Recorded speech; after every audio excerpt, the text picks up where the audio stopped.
Okay, we're live, except we've got small faces. So let me try to adjust that real quick. Small faces is not what we're looking for. Okay, welcome into the live stream, everyone. We've got a fun day going on. Thanks, Annie, for making that happen in the background. I am Craig.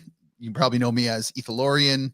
I am here to host this conversation today with Tom Series from Mustaa and Florian Glatz from Common Ground, among other things, blockchain lawyer. So how are you guys doing today? Can you hear me?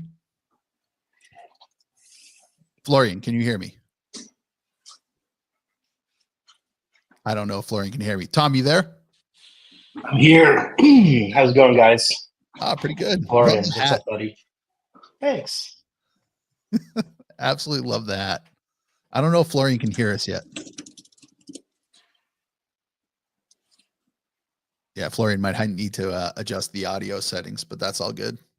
He'll be back. It does say starboard port side. Is that a custom hat? Don't forget. You know, when you're on the boat and you're like, yeah, the fucking front. No, sorry, the bow. Starboard? Wait, the leeward side? Yeah, that is classic. Yeah. So is that a custom hat or you got that for sale? No, this is actually a really great sailing school. They're kind of a global sailing school, and they do skipper boot camps. They do a bunch of other like trainings and then like different things like that. It's a sailing school. Oh, awesome. Yeah, it's a great one. That's cool. Flo, you with us? Yes, sorry. Yes, it works now. All right, fantastic. Should make it happen. You're just gonna have to sit there and say nothing for an hour and just kind of look cool. I heard the waiting music and then I was like, why don't I hear you guys? Well, you know what it was, Fabian. You were too busy jamming. Yes. Little EDM afternoon EDM mix. It was probably curated by Fabian himself. Yeah, actually, I think that was actually, I believe, from Leadfoot. So Leadfoot was attached to the district, and you probably saw him. Oh, really? That's great. That's cool. Doing some VR sets. So I think that was curated by him. Yeah. All right. So we're here for a live stream. I think I have you guys for about an hour, and over the course of the hour, who knows what'll come of it. But the one thing I know that we are definitely going to talk about is Mustaa, because we don't know enough about it. But before we get there, just to level set, just to make sure anybody passing by this on the feed understands who we are and like who's talking. Tom and Florian, why don't you introduce yourselves? We'll start with Tom. I'll put you right on the spot. Good to meet you guys. Craig, Florian, obviously know you guys. Craig, we haven't had a chance to meet in person yet, but I've definitely partied with Florian a few times. Good times. So Tom Saris originally built Warburg Saris, which was a venture fund. We deployed capital to about 63 crypto companies. Luxo was one of our first investments back in 2019, maybe. So pretty sort of pre-Rico. I think we were probably the only institutional check into Luxo at the time, and maybe still to this day, I'm not sure. Invested in a lot of really great projects. I've gotten to know Fabian over the years, dating all the way back to the days in which he was at the Ethereum Foundation, working on Mist and Web3.js and things like that. So prior to that, built a company called Rally, which was the largest political fundraising tech platform in the United States. We moved billions across our network for about 70,000 political operations across the United States. Otherwise, just building Nautilus and Mustaa at the moment. That's kind of the new endeavor. Gotcha. So you've done nothing, is what you're telling me. I've done nothing, basically. I've mostly just kind of fucked around. Won a few times, failed a few times. Gotcha. Yeah, you don't learn without failing. So I can only That's imagine true. the lessons you've learned along the way.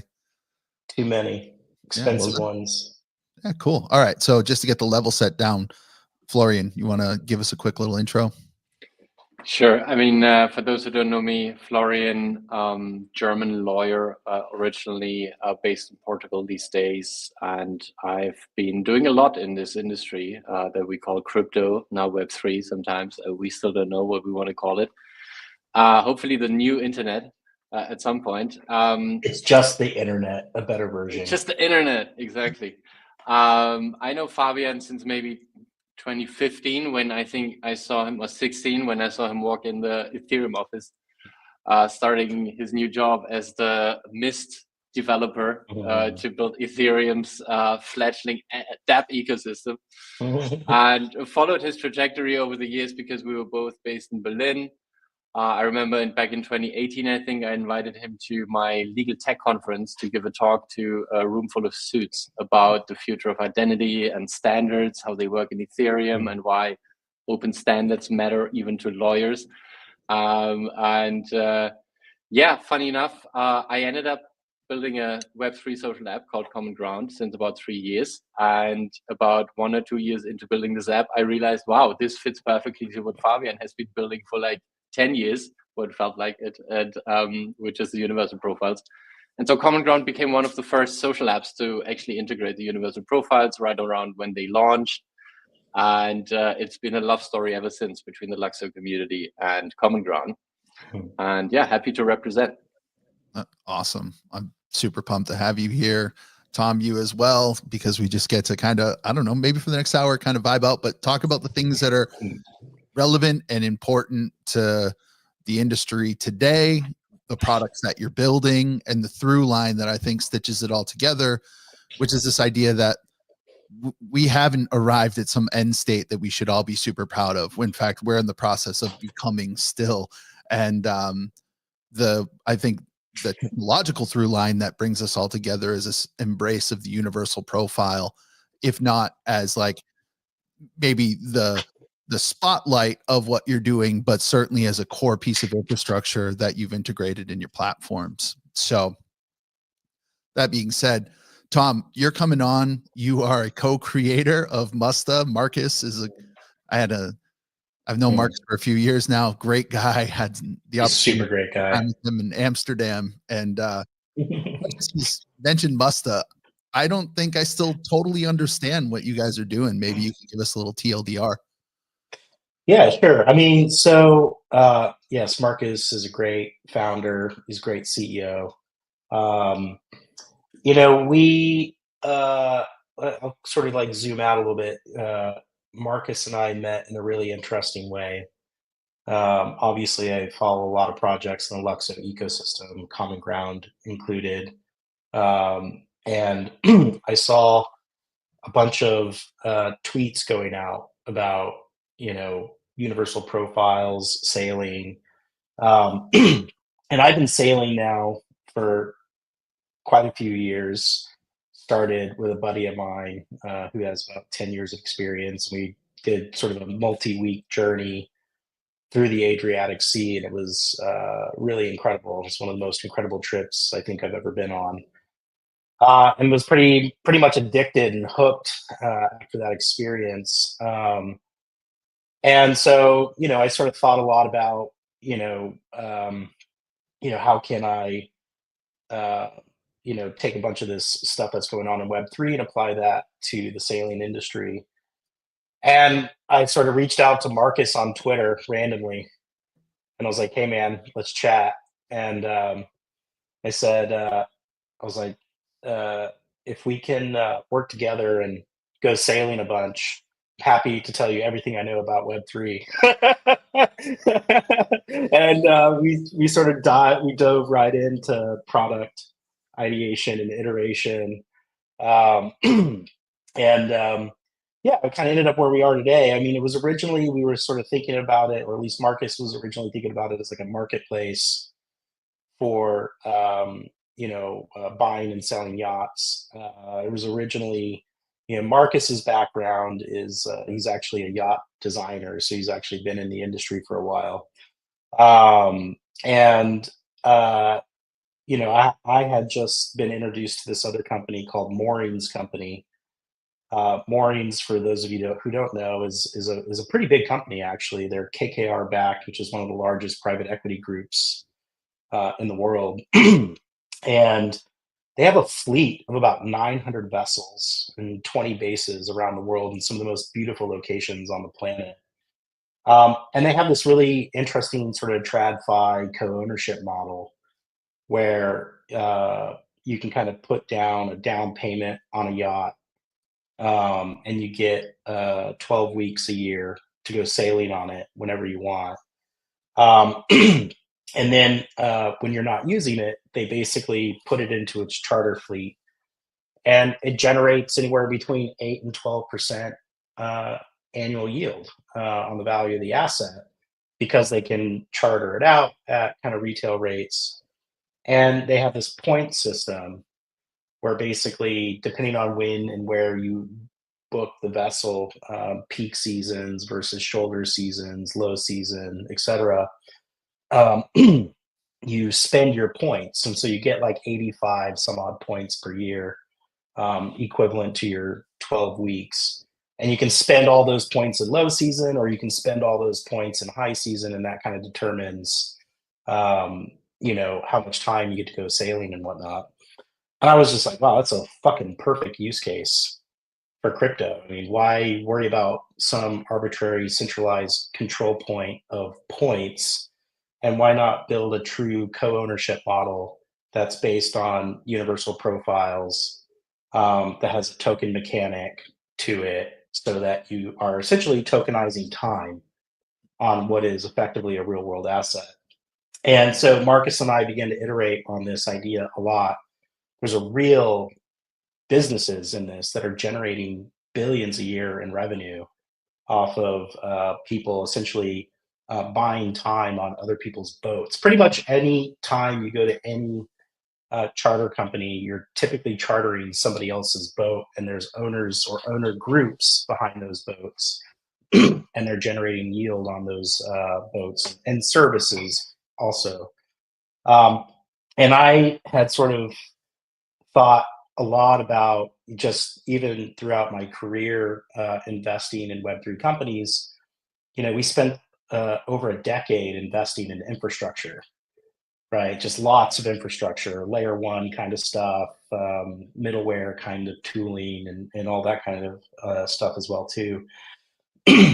And one of the sort of big pivots I've had sort of mentally over the last, let's call it 18 to 24 months, as we put our fund into realization mode, was that there aren't enough companies out there that are actually building real companies in Web3 that are very focused on driving revenue and customer acquisition.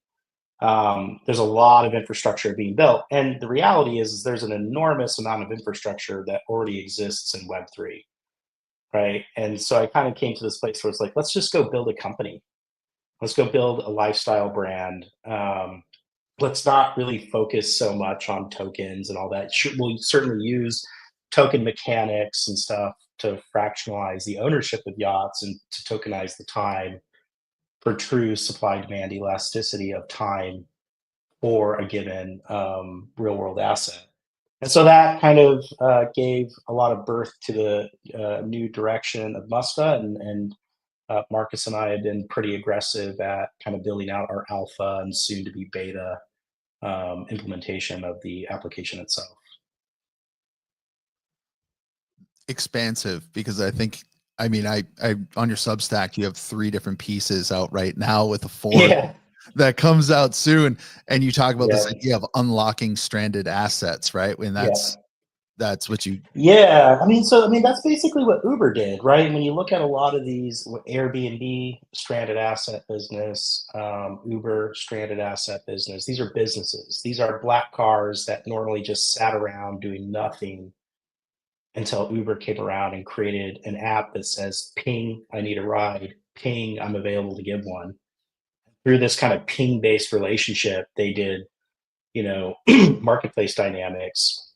And then through that, they were able to pair people together in this vastly underutilized asset, black cars, which is how Uber originally launched. It wasn't Uber X or like that all came later. It was originally just black cars, so kind of like high value assets essentially that were underutilized. And we see the same thing in yachting, right? Where it's, it seems really hard. I got to get my skipper's license. I got to go learn how to sail, and then I got to go buy a boat, and then it's not even really buying the boat, it's the maintenance and operations of it and all of the insurance and all these different things that you have to deal with, that basically you can, through a shared asset protocol, implement sort of a services layer on top of the actual protocol itself. So we're sort of thinking of this as, yes, a services layer, but also experiences as a service. So on the one hand, you could have market dynamics around people who want to come service the vessel, right? Which is a $50 to $100 billion industry, right? It's absolutely massive, globally speaking.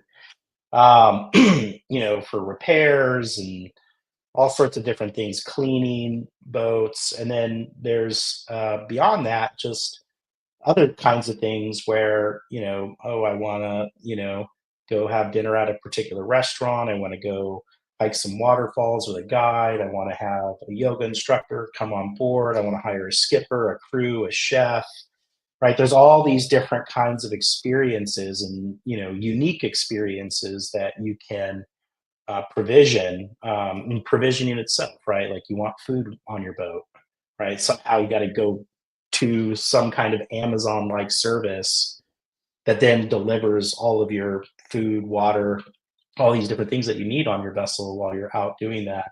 So what we actually see is a whole ecosystem, right? It's not just the yacht itself, but the whole ecosystem revolves around that one asset. And then, when you look at yachting in general, it's a social experience. You don't really want to go sailing by yourself. It's not very fun. And actually, it's really fucking hard.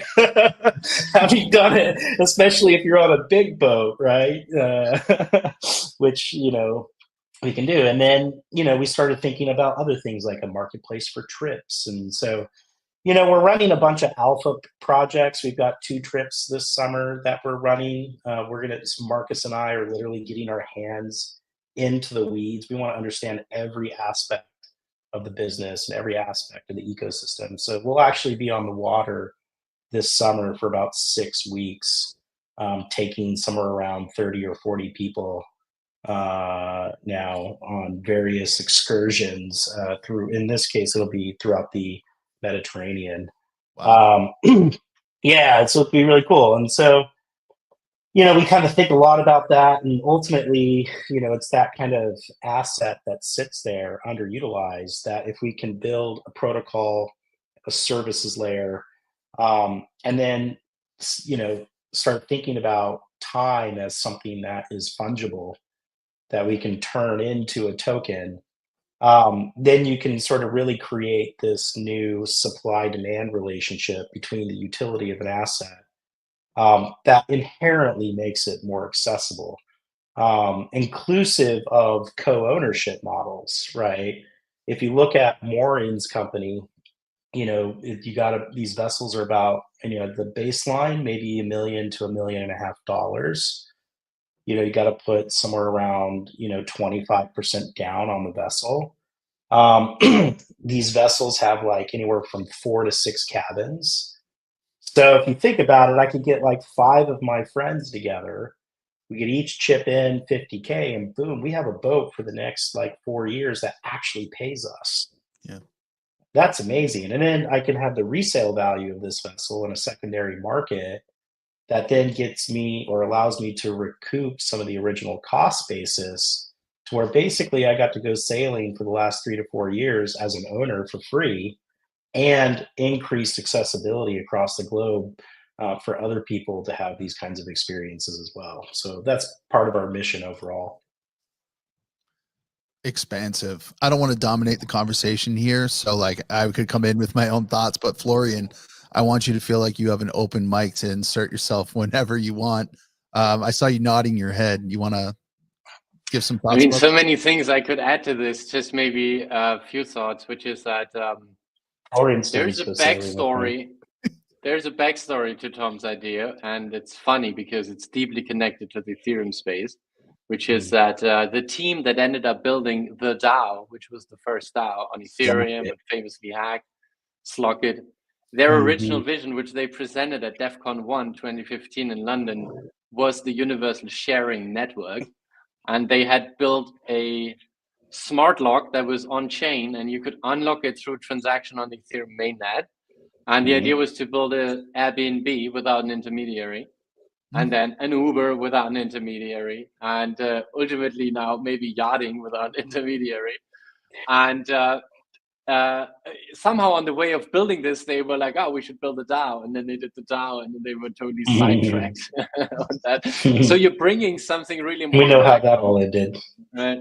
Yeah, absolutely. And by the way, it's a protocol, so it's applicable to most assets, right? Like it could be a villa, it could be a plane, it could be a lot of different things. It doesn't have to be just a yacht. That's what I've been hearing from what you've been saying, and I think it's really powerful.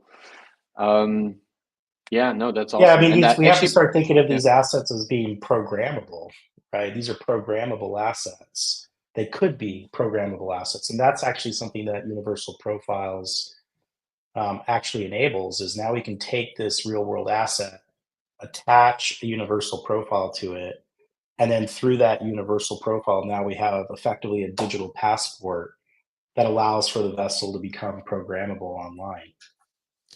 The vessel itself has an identity, it has a life. It has an identity, it has a life. Yeah. Yeah. And that's the through line here, is like it connects. I see Florian having the internet issues a little bit. Yeah, sorry. Now I'm back. I think this was like, it's just disconnected. It's German Wi-Fi. It's German Wi-Fi. So yeah, the through line being like that profile. Which I think you're touching on, or maybe. I think he's there. He's smiling at least. He's frozen. Yeah, at least he's freeze frame. At least he'd get like a weird, face going on when it froze. There you go. Yeah, this is horrible. No, beyond the universal sharing idea, what else I'm hearing in there is sort of this, bringing back the app layer, building energy to the space. There's too much infrastructure. There's almost too much infrastructure now.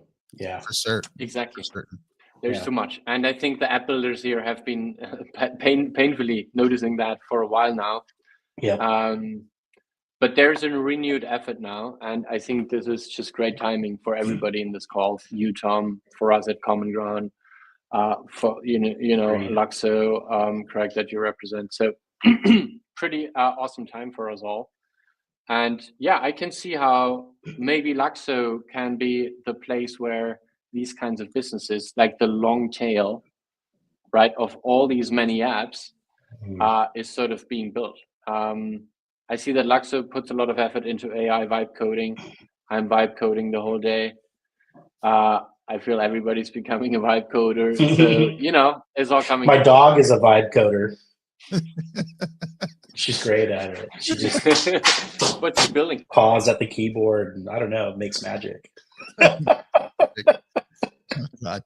I've been saying for a long time that like the app layer was going to be the differentiator for a network like Luxo, right? And you're saying, and I agree, there's way too much infrastructure out there that's built as a service for these blockchains, but not for people, right? And what you're talking about, when I thought about a title for this, I was like, we'll invent one. Well, you're engineering a cultural experience for people, right? Or the real world asset that people use. I mean, you're literally you're impacting people's everyday lives. And well, I mean, it goes back to even probably a lot of what Common Ground is working on, right? Which and as a protocol, like why can't Common Ground be integrated into a boat, right? Yachting is a social experience. You're not going to go do that. Most people don't book Airbnbs just to chill there by themselves, right? Most people don't fly on an airplane to a destination by themselves. They're social experiences overall. which is, I think one of the things that makes it most interesting. Cars may be a little bit different, but certainly for these kinds of assets or this category of assets, it creates, it's a cultural experience, it's a social experience. And that's kind of where we were thinking a lot about, like, experiences as a service, right? No different than when you go book an Airbnb, you can book an Airbnb experience. Why can't I book a boat and also have a Mustaa experience? And why can't that run on a decentralized net marketplace? And the revenues that are generated or derived from the vessel by the experience layer, some of that gross margin rolls into the P&L of the vessel that actually boosts the yield performance of the vessel and thus the net take home for yacht owners, right? And I've been, Marcus and I have toyed with, are we going to go raise venture capital for this? There's pros and cons to raising venture capital. Or should we just kind of focus on revenue? And I've sort of aligned on, hey, let's just focus on revenue, right? Let's actually do something that the Web3 industry does not do very well, which is focus on revenue, like actually making money for good services and products and building products that delight people, that they actually want to use. And I think that's something that's also going to be kind of really important as we look forward into the future. The next 3 to 4 years is people that are building that kind of app service layer, and finding ways to actually generate revenue that actually create sustainable ecosystems and economies around certain kinds of services and whatnot. I mean, even in our very alpha version of Mustaa, we're over 6 figures in revenue now. Wow. Right. And that's awesome. Right. And we barely even launched. And so I think we have the opportunity to kind of showcase the value of doing that. And then, of course, if you're focused on revenue and not focused on VC, you're actually creating a much healthier ecosystem for Luxo, because that revenue just flows right back into the ecosystem at the end of the day. Yeah, there's a right? circularity. And I think it's important. There is, yeah. Yeah, and that's what you need to provide. I mean, if you want people to care about this weird world that we're all participating in, then we can't, the end goal can't just be to remove whatever liquidity was put in and take it back out. We have to have it stay here, right? Improve people's lives, improve situations, add to the overall activity or the experiences of the user. Before you were talking about the vessel, that's, the vessel's a universal profile. Well, there's no reason that the guest book for the vessel couldn't live on common ground behind a token gated. That's what we kind of hope. Right. I mean, it's literally what we hope. Right. Yeah. I mean, like, look, it should sit on common ground. They're building that protocol, right? It's important. Yeah. Putting that composability at the social app layer is what we're missing right now. We've seen composability in DeFi. I mean, that's what everyone loves, that algorithmic composability, but at the social layer, how do we stitch it all together? I should be able to create a group on common ground that's effectively a DAO that manages all of the bookings and social experiences. No different than I'm already doing with my friends via Signal or WhatsApp or Telegram. Exactly. I'm already doing it that way. And I think that becomes a really easy composable win, where, okay, now, because like if I'm going to go on a trip, I want to go with my friends. I want to go with people I know, or maybe sometimes I want to go with people I don't know too, right? That's totally possible as well. But ultimately, I want to be in this group and we want to co-book and we want to decide, when do we want to go? We want to go in June or July or August, or which location, which Mustaa base in the future. I want to be able to book it, and then I want to be able to browse experiences together as a group. I want to be able to build provisioning lists so that everybody has their favorite soft drink on board or whatever, which is all could be happening on common ground. Easy. Sure. You could even maintain, just a plug here, you could even maintain the person's favorite drink in their universal profile. Well, that's the idea too. Yeah. Right? So sorry, Flo, go ahead. I cut you. No, actually, I like that. Yeah. What I wanted to add to that is that at Common Ground, we have launched recently a apps or plugins feature that allows you to effectively turn your community not into just, one more place to check among your list of WhatsApp group chat, Telegram group chat, website, Discord, Slack, whatever. You can just include everything through pretty primitive web technologies in the end into Common Ground, and it's just one click and it's there. Let's say a booking page for the vessel, or a token gated experience because I've been a loyal customer over 3 years. So there's a thing that unlocks where I can suddenly be in some sort of VIP room, a digital artifact that rewards my loyalty. So this is all literally possible right now. You can build this on Common Ground, and I think that is awesome, right? To bring sort of these experiences together. So excited what you're going to build on Common Ground, Tom. Yeah, I mean, it's really interesting. Sometime in the next few months, we're going to start with our rewards program. We won't have a governance token right away. We're going to take a little bit of time on the development of the underlying governance protocol token for the governance protocol. We will launch a loyalty program with sale tokens. So you can basically book different kinds of experiences. You can book a trip. You can earn sale tokens through doing different kinds of things that are beneficial to the ecosystem. And once you've accumulated enough sale tokens, then you are granted access to our Explorers Club. So basically now you can kind of move into this new Explorers Club, and you have an Explorers Pass that's like a custom NFT that then gets you discounts and access to different experiences or events that we curate as a community. And then other things like being able to maybe even create an affiliates program, right? If you think about the yachting industry, there are entire countries whose not entire, but let's say a vast majority of their economic value comes from this industry, right? Every restaurant, marina, little retail shops, guides, right? There's so many of these, and I'll give you an example. In Croatia, right, it's pretty much the dominant industry is yachting. You don't really go. I mean, maybe you go to Croatia to do other things, but the vast majority of people to go there to go sailing and to explore the islands and different things like that. And you can imagine going into a restaurant or a guide and saying, hey, can I use some of my sale tokens to get a discount, right?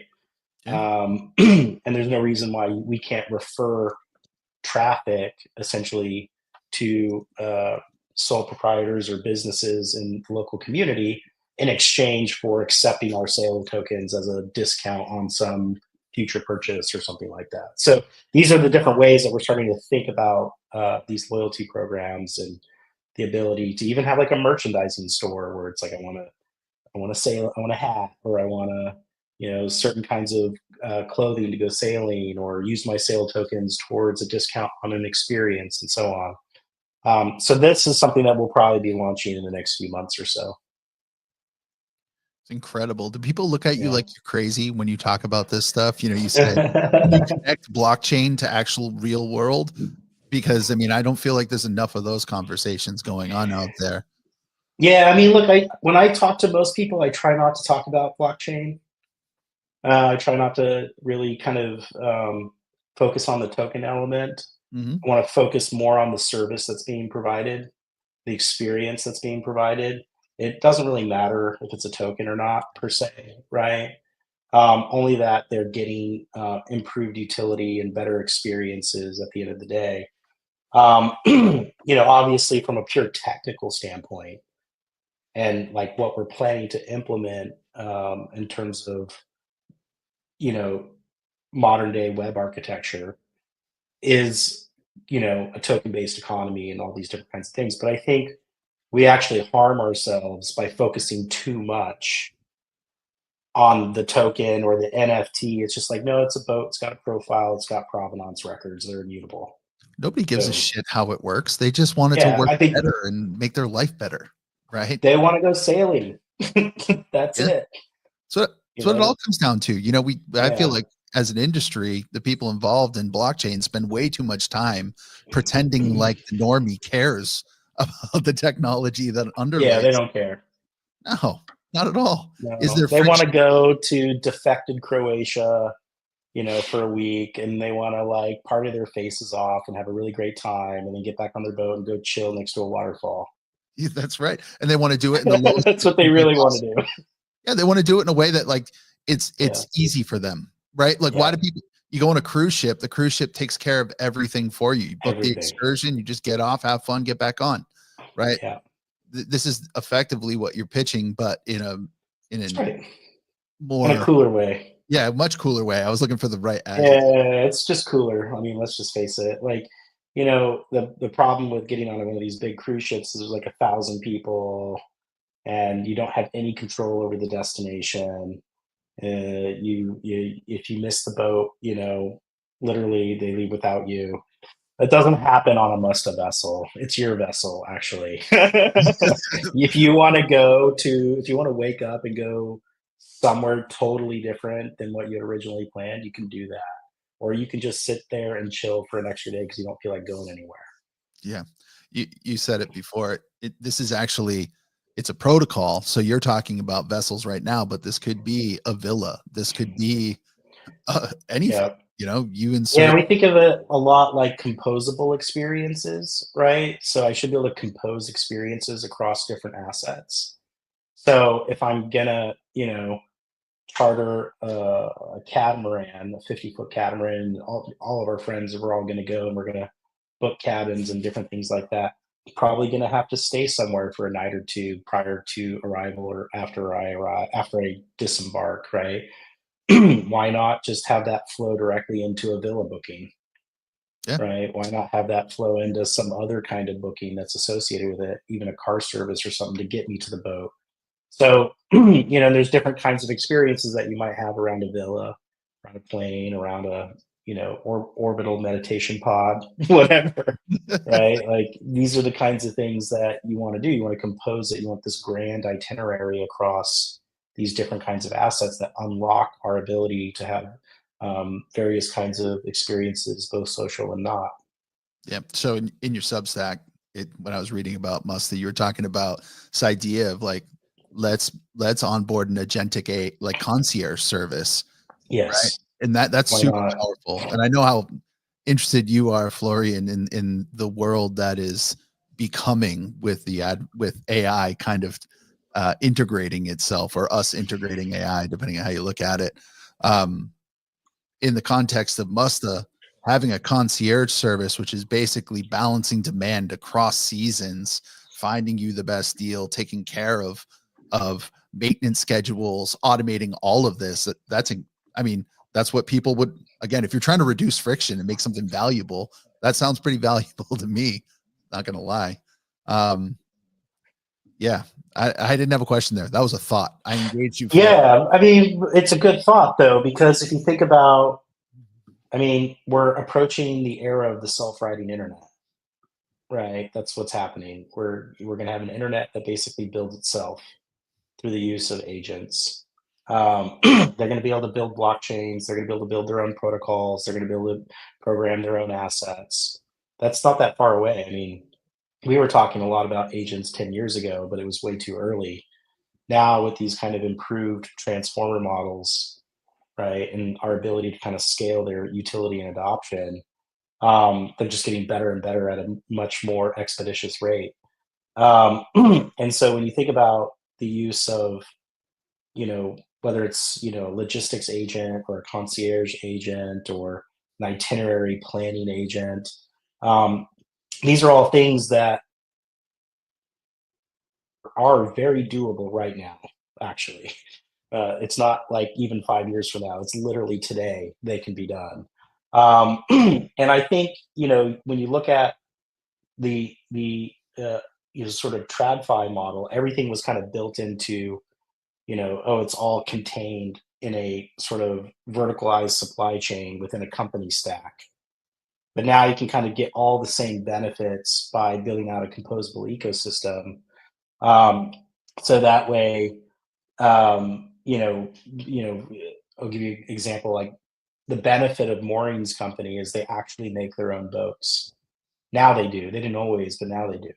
They make their own boats. They have their own skippers. They have their own maintenance facilities. They have their own bases. They have their own marinas. They've had to acquire that with billions of dollars, obviously, and backing and support to kind of get to that place. But I think you could have a lot of these different kinds of assets that are, if you remove a lot of the middlemen and the brokers and all these kind of people that kind of sit in the middle of all these transactions, you could use agents to squeeze out quite a bit more efficiency to essentially do the same thing without have to have everything vertically integrated into one company. Florian, you got thoughts on that? Many. I think this agentic age, is upon us. I think, let's look at what's happening. I wonder how big will WorldCoin be. I'm kind of worried about it, but I think it's just, there's a launch event announced already. It's going to be now with Trump, it's just going to be fully legal, or not whatever is happening on the data level or any level is just going to not matter. So I think they will get pretty vast adoption on the consumer level now, also in the US. And that would be great because you can now prove that you're human, but it's also, not great because of, well, is that the kind of human proof I want to bring here?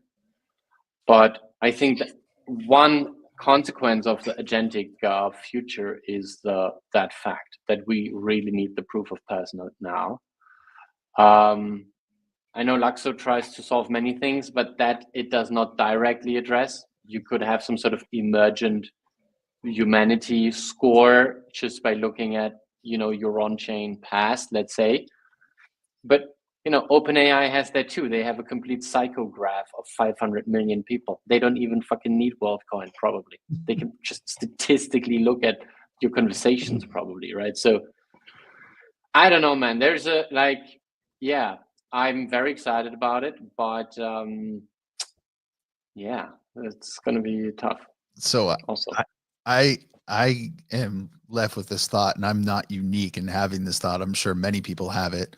As the cost of creating technology is driven towards zero, like where do the humans fit in? And like for me, this seems like too cheap an answer. Creativity, right? But like really engineering these kind of, again, cultural experiences, building the business around the experience itself and not the software as the service, not putting the tech itself as the most valuable thing. I think that's the direction we're heading.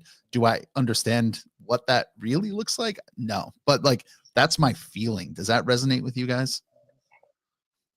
Yeah, I think so. I think a lot of this stuff, I can't see that far into the future. I don't know what happens. I was hoping you could. No, I wish I had a crystal ball. Who knows? I have no idea what's going to happen. There are certain fundamentals or first principles, like technology always gravitates towards the lowest transaction cost, right? I use this example a lot.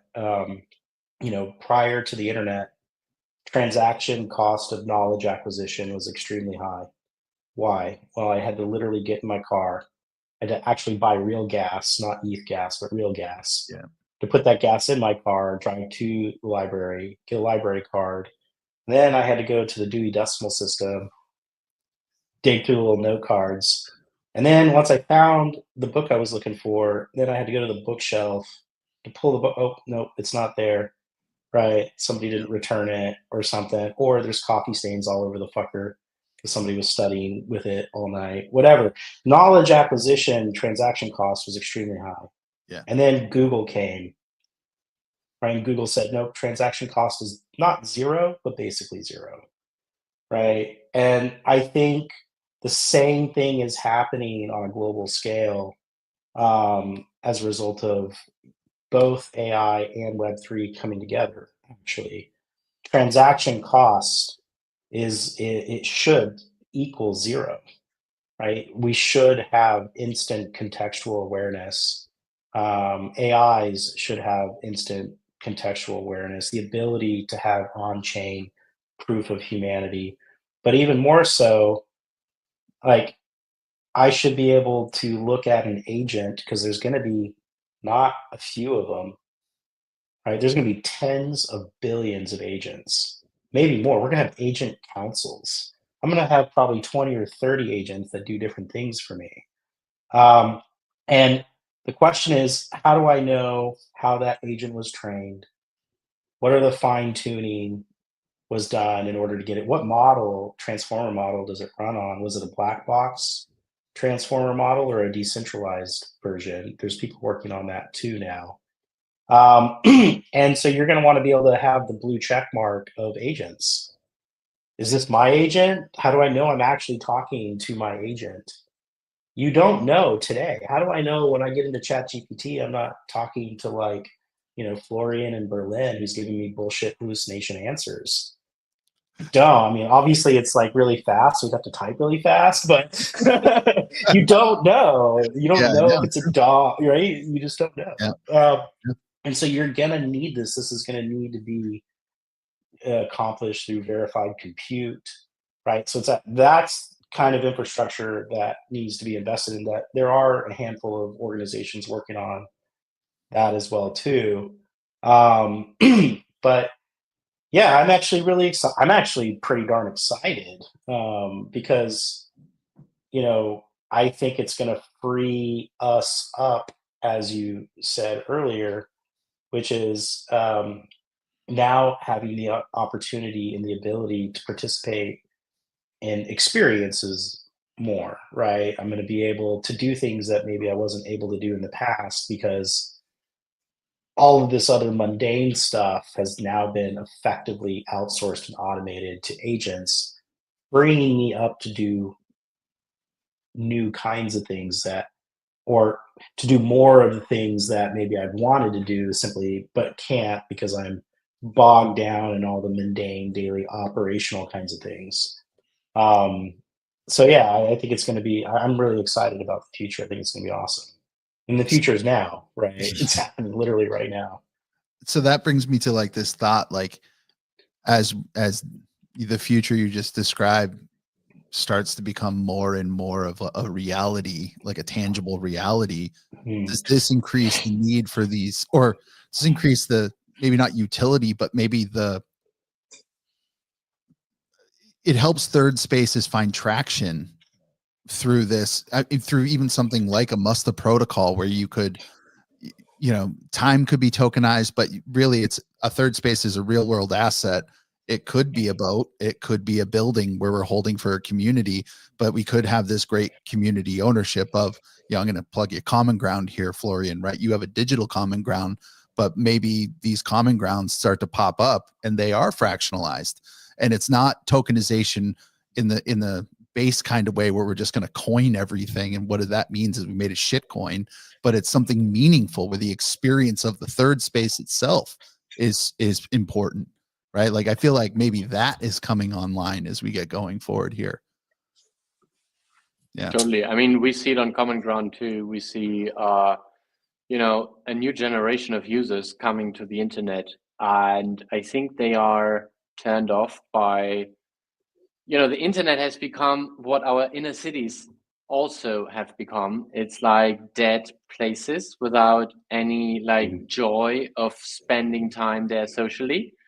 And everything's a commercial thing that tries to sell you something. Often you need a credit card to get inside. I remember when I got online, credit cards were just not a thing on the internet. And so I, as a kid that didn't even have one, I had access to everything. Now, as a kid on the internet, what can you even do except for toxic, algorithmic social media things that brainwash you into like suicide or like drug addiction or whatever horrible thing? So, and we see this new generation of kids coming online, and I think they are interested in finding these quirky, non-commercial spaces on the internet. And to its own detriment, crypto has sort of very much focused on its commercial elements in the first 10 years. But I think that also very much limited its appeal to some, very specific kinds of people who thrive on that element.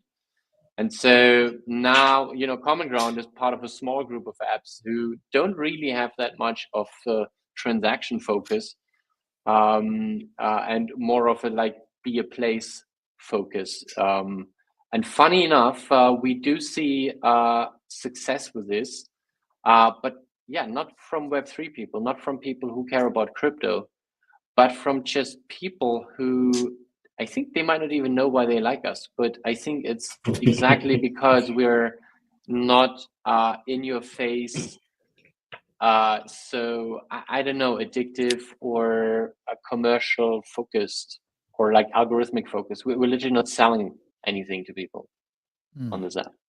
Yeah, it's pretty You're fun. letting them expand into whatever personality that they want to create there, that digital space. And for them, self-expression, right? That is what these kids or people want generally. Yeah. I mean, we all travel, we go to these different cities. A lot of times the most interesting places are the quirkiest ones, the ones that have the highest rate of self-expression, whether that be murals on buildings or, again, a neat restaurant, cool club, bookstore that you go to. It's an expression of the location, right? It's a profile. It's the identity of the location. And on Common Ground with those kids, they have no biased preference as to what they need to be there. They can just create what they want. And I think that's kind of cool. I think that's, I connect back to a tweet you put out, Florian, where you said Web 2 kind of sanitized everything. Web 1 was the GeoCities of the world. And I was mentioning this to you before, where there was this great, there was a lot of individualized experiences, quirky experiences, neat experiences on the internet. Web 2 really sanitized it.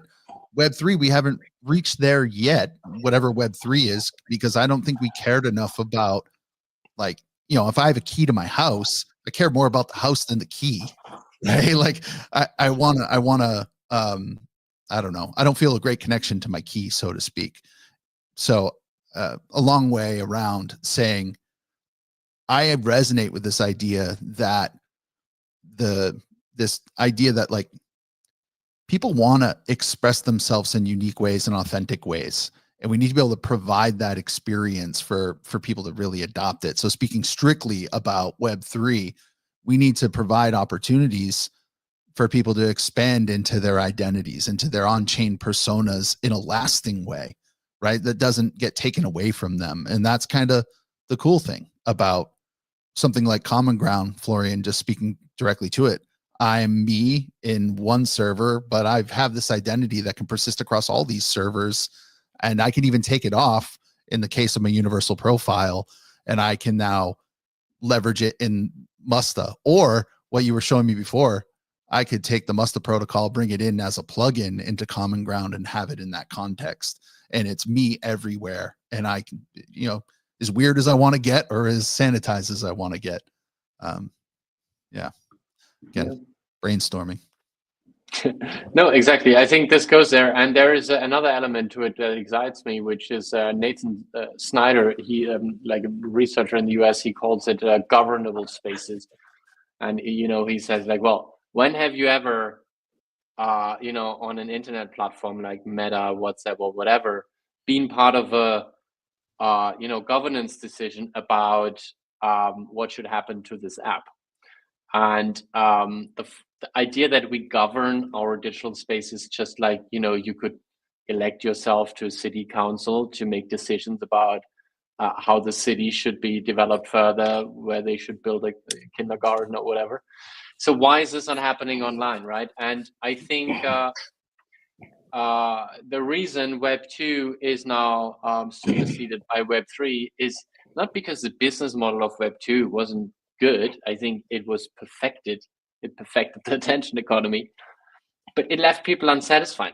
There's something lacking, and it's we say co-ownership, but there is something. And so I would love for Common Ground to become something like WhatsApp, but with primitives around money, voting, and being actionable as a group, you know, to sort of just become that default. And yeah, everybody just grows up thinking that, yeah, that's normal, right? Just like we think today that the opposite of it is normal. So yeah, that would be awesome.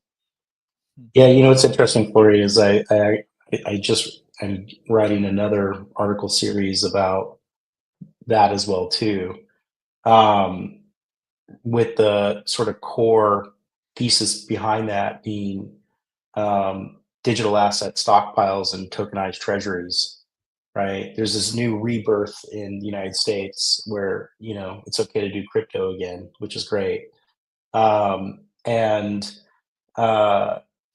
you know, one of the things that we've been working on at Nautilus, which is the other venture that I'm involved with, is really kind of helping state and municipal treasuries like begin to think about what does a token-based treasury look like?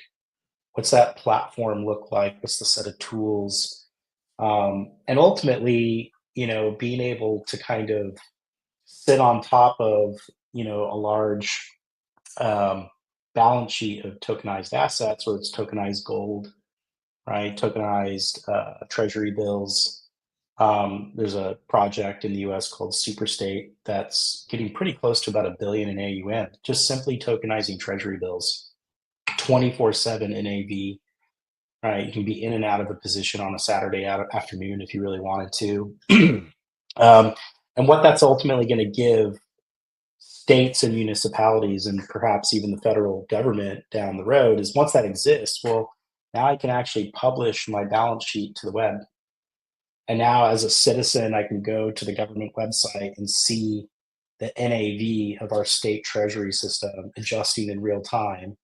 And if I can do that, and I can see the yield that's being generated by these assets through various, you know, delta neutral algorithmic strategies, I could then perhaps sit there and say, well, maybe there's a portion of that yield that's being generated that goes into a pool, and I, as a verified citizen, can now go vote on the deployment of that additional yield into a park, right? And it's going to really create a much more participatory governance model where I don't actually really need to know anything about crypto per se, but as a citizen, I could just go to, you know, my city's government website and every now and then vote on how I want additional discretionary income that's generated by this tokenized yield to be deployed into my local community. And explaining these ideas to state treasurers and municipalities is something that is probably going to be the next, you know, let's call it several years of education as that kind of becomes more common in the United States. You know, prior to even just like 9 months ago, crypto and Bitcoin was still for drug dealers. I mean, basically, right? Even though that's not the case, or it's a meme coin rug pull on something called fart coin that people don't understand. Right, like, and like that's how they view crypto, where it's some stupid JPEG, right? That is, you know, not even has no real actual Web3 provenance, right? It's just a JPEG file in a smart contract. And so now I'm going to be able to have like some real world implementations of these things that really start at, hey, I'm a municipality, I just want to hold Bitcoin. Or I have seized Bitcoin that I'm sitting on. It's sitting on a ledger and I can't do anything with, right? That's happening today already, right?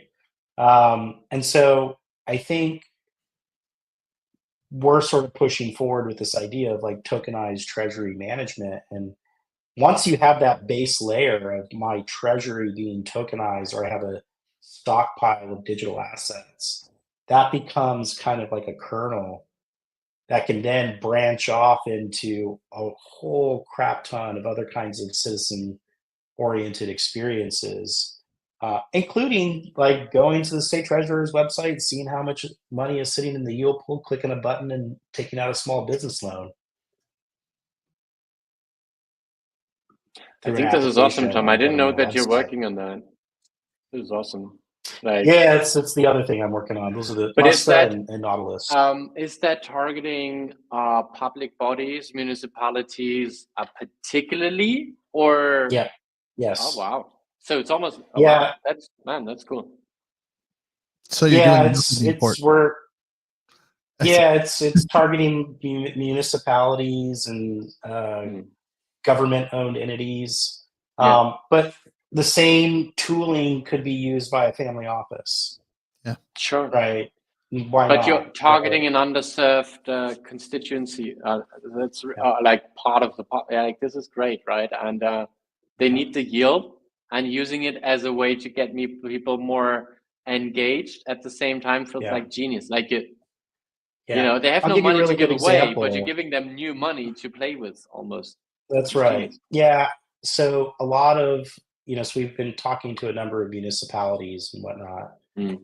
Most of them are land rich, cash poor, Yeah. right? They don't really want to increase taxes to try to generate more income. Sure. Nobody really wants that. It needs to be tax neutral ultimately to the end consumer, which is the constituent, right?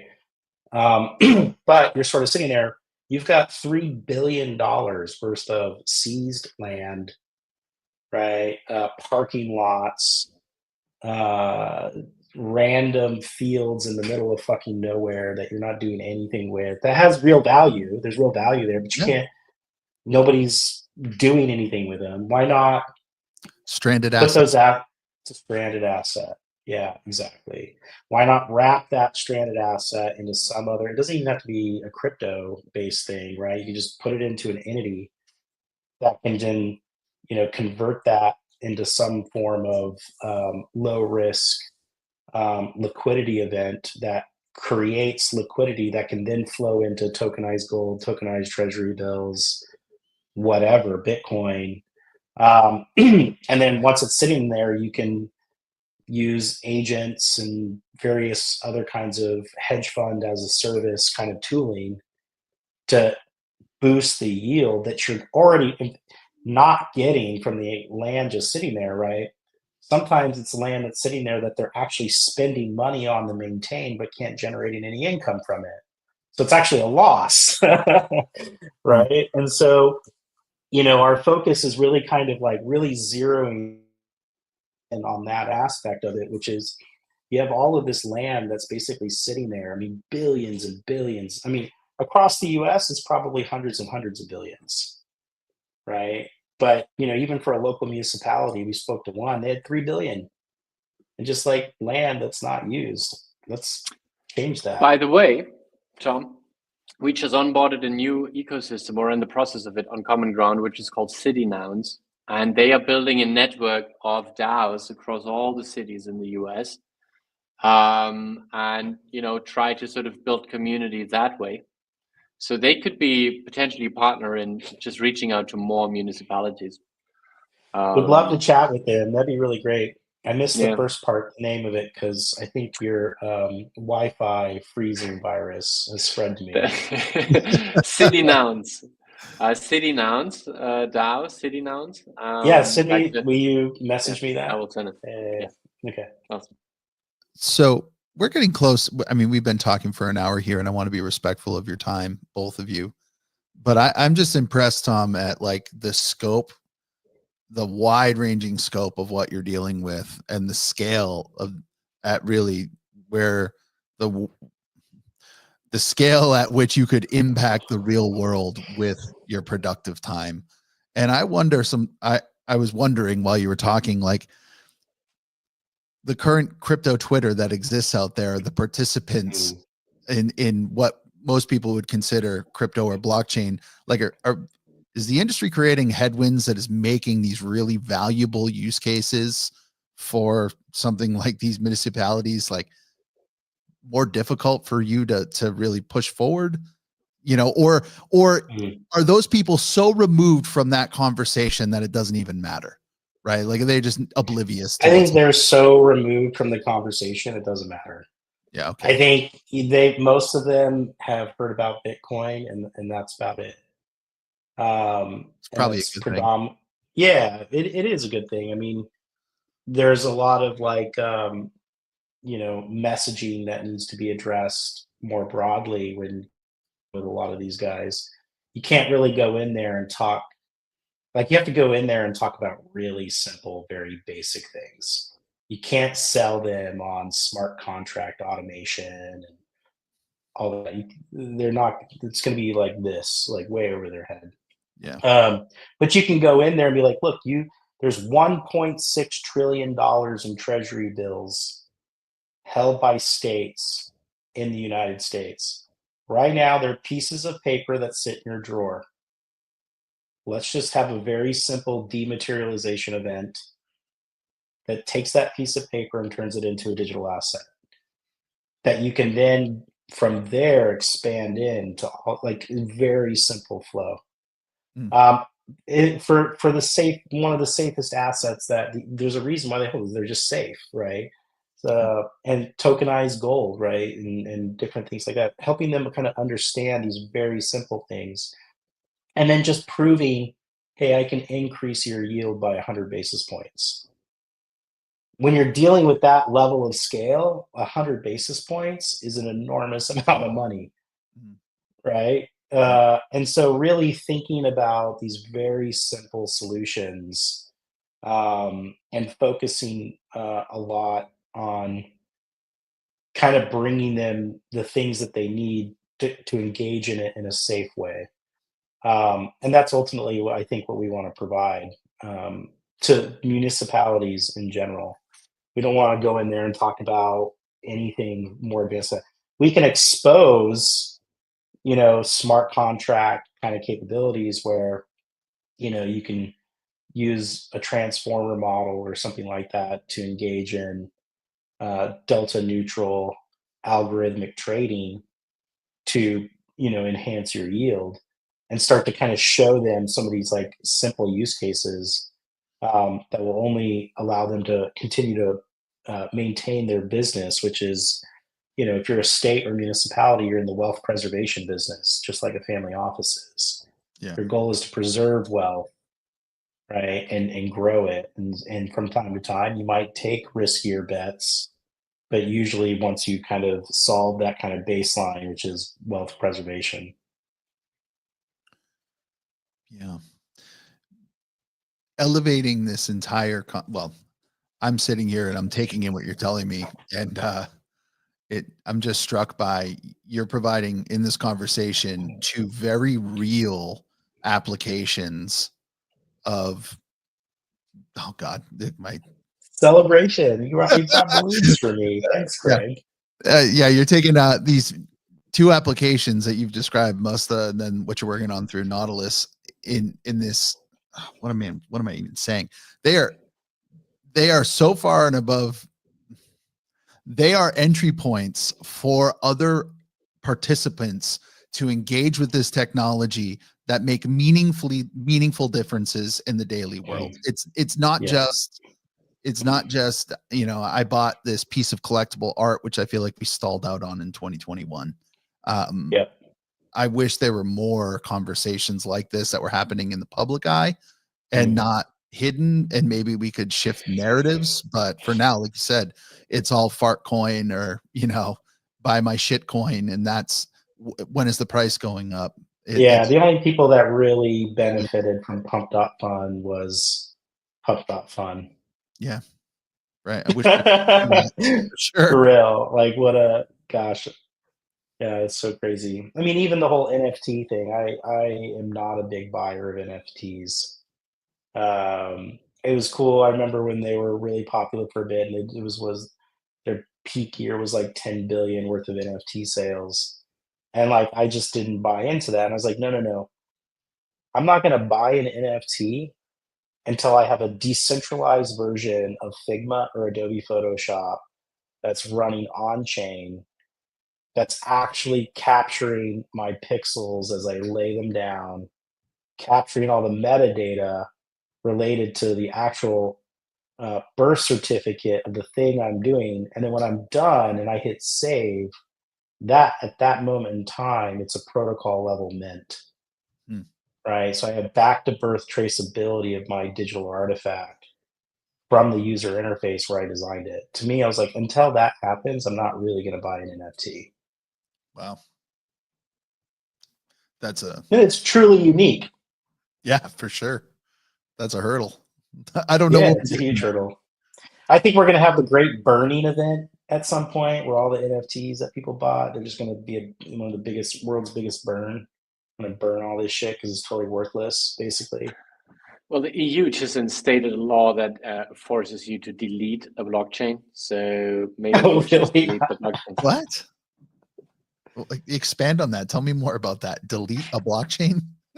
Yeah, it could now under GDPR, the General Data Protection Mm. Regulation rules, or the most recent interpretation of what it has always meant since 2016, is now that if your blockchain contains PII, personally identifiable information, and the person whose information it is requires you to or requests you to delete it, and you don't have a deletion function in your blockchain, then your legal obligation is to delete the blockchain, obviously. So maybe that's how we can delete all the NFTs. Well, just, yeah. Mm. I'm sure that. Well, just wait till agents build blockchains and then they're totally fucked.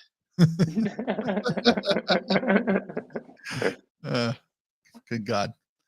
All right. Well, cool. We've been going, like I said, 75 minutes. You have anything else you want to get off your chest before we close it down, guys? No, that was great. I would just say, like, if you're interested in what we're doing at Mustaa, you can go to our website, mustaa.io, mustaa.io, and join our Telegram group. We should probably have a Common Ground account. I'll talk to Marcus about that. But join the community because we're going to be releasing sale tokens at some point in the next few months or so, and we're going to start expanding out of our alpha into our beta, so there will be more abilities to join on trips and go sailing and become a bigger participant in the Mustaa community overall. So yeah, appreciate that. And I'm going to say it's every application like what you two are building. And again, they're completely different, but they're composable. Every composable application that is experience-based, that is social, that cares about the identity of not only the user, but maybe the object, right? This is going to build the future that we all want to participate in, because right now we're not there. Unfortunately, like you said, we are not there. We are prioritizing the wrong things. And I think, Universal Profiles gives us an interesting tool to play with. It's a playground. And I would also plug and say, if you're feeling stuck with the tooling that you're using in any other ecosystem, this is a really powerful tool that's available here on Luxo as just an extension of Ethereum and the EVM, where you can play around with new composable standards that unlock some of these experiences. So yeah, that would be my close. Gentlemen, well, thanks for having me, Craig. We appreciate it, Florian. Good to see you again. Yeah, likewise. I'm just thinking, how am I going to end this stream? I'll probably put up the background and play the music, but I don't have the button to close the stream. I just realizing that because I'm on I'm an admin on someone else's StreamYard, but that's okay. People can listen to music. Yeah, gentlemen. This says I can leave the studio, so maybe I'll just abandon you. Yeah, once I get the slide up and the music playing, you can just yeah. Cool. No, this is super valuable. There's plenty of comments that said people really enjoyed the conversation. Tom, you're obviously super bright guy, into a lot of things, and just same with you, Florian. Surrounded by bright people. That's the only reason why. I love it. Love it. Well, I wish you all both the best of luck, and we'll be in touch, and cool. we'll talk more soon. Thanks. Have a good one. Thanks, guys.